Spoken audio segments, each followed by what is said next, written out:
Okay, so into a medium-sized mixing bowl, we have put 3 cups of all-purpose flour and 1 teaspoon of salt. Into this smaller bowl with our really happy, foamy-looking yeast mixture, we are going to put 2 tablespoons of vegetable oil. So you just kind of drizzle them in like that. There we go.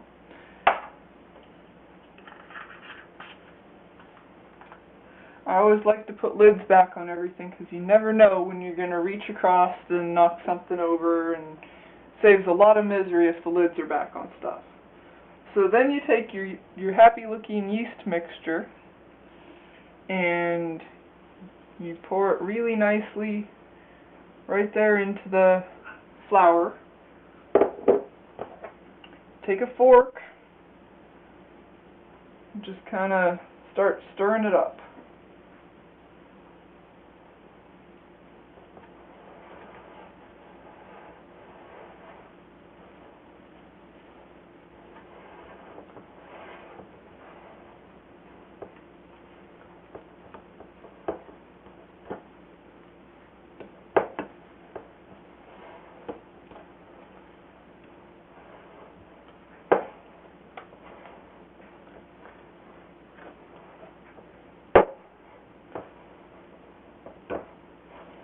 Alright, so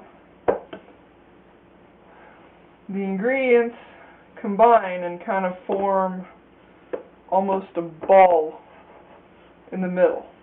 Alright, and all the excess flour gets left on the side, which is exactly what you want to happen.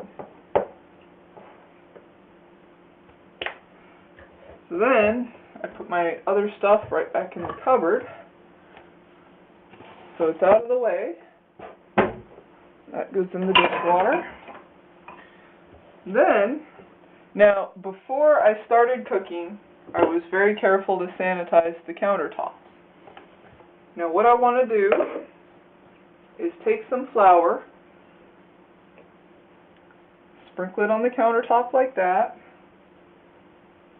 Alright, kind of go like that. The rest goes on my hands. And once you're satisfied that you've got a nice ball of dough there in the middle, kind of scrape your fork off like that, and then just dump it out on the counter. Now, it's not done being mixed, really, but the rest of the mixing goes by hand. Alright? That's why we flour our hands, just like that. Alright? It minimizes the sticking of the dough to the hands, but you're still going to get some there. And you just kind of mix it, and then when you start getting more on your hands, just rub your hands in the flour some.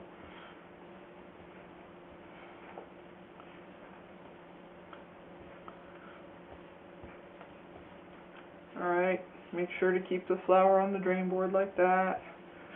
And we want to spend about 5 minutes kneading the dough, just like this. You know, dig some more flour out. Alright.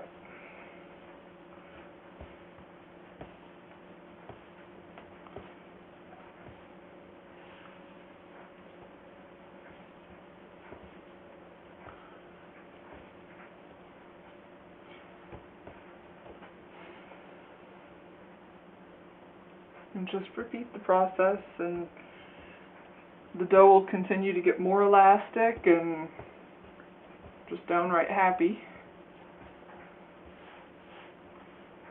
I guess I sound like the Bob Ross of calzone making. Anyhow.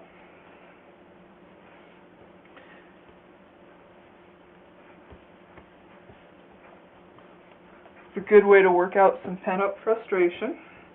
Just keep kneading the dough, you know, just like that. Spread the flour around.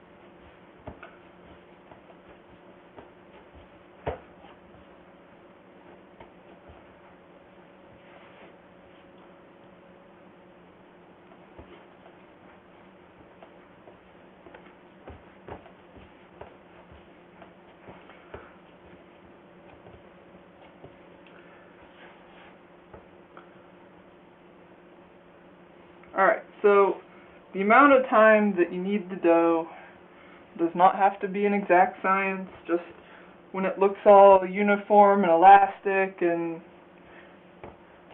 just, I don't know, happy. Alright, so I'm going to call that good. So we just kind of leave it right there to rest for a bit. And one of the easiest ways to get all this off your hands, just use a little bit of friction. Just like that.